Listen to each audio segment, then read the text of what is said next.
पुराने जमाने की बात है। बगदाद के एक छोटे से शहर में अलादीन नाम का एक गरीब लड़का रहता था।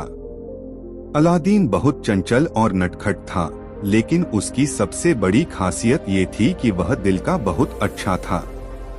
एक दिन जब वह बाजार में खेल रहा था, तभी एक अजीब सा आदमी जो जादूगर मालूम होता था उसके पास आया। जादूगर ने मुस्कुराते हुए कहा, अरे लड़के, क्या तुम अलादीन हो? अलादीन ने चौंकते हुए जवाब दिया, हाँ, लेकिन आप कौन हैं? मैं तुम्हारे पिता का पुराना दोस्त हूँ।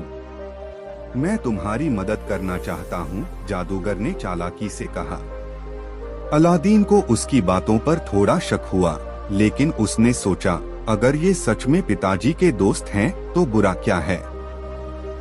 जादूगर ने अलादीन को एक गुफा में जाने का इशारा करते हुए कहा, इस गुफा में एक जादुई चिराग है, उसे मेरे लिए निकाल दो। और ध्यान रखना, रास्ते में किसी चीज को हाथ मत लगाना।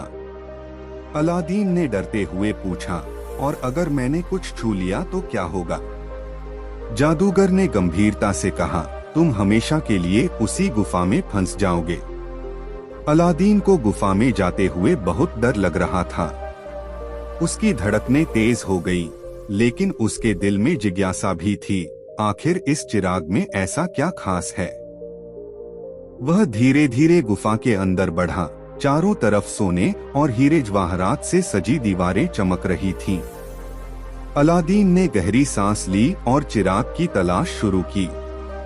अचानक उसकी नजर एक पुराने चिराग पर पड़ी। यही है वो चिराग, उसने सोचा। अलादीन ने झट से चिराग उठाया और जैसे ही वह बाहर जाने लगा, अचानक गुफा के दरवाजे बंद होने लगे।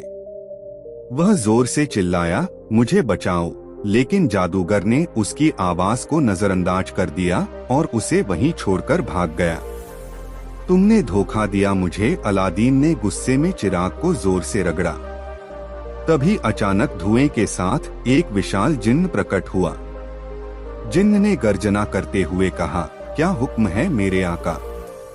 अलादीन हैरान रह गया। तुम कौन हो? जिन्न ने हंसते हुए कहा, मैं इस चिराग का जिन्न हूँ और अब तुम मेरे मालिक हो। जो चाहो वह हुक्म दो।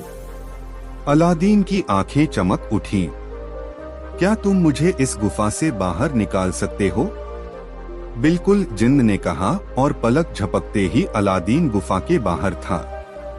अलादीन ने राहत की सांस ली और सोचा, वाह, ये तो कमाल का जिन्न है। अब मैं इसका इस्तेमाल कैसे करूं?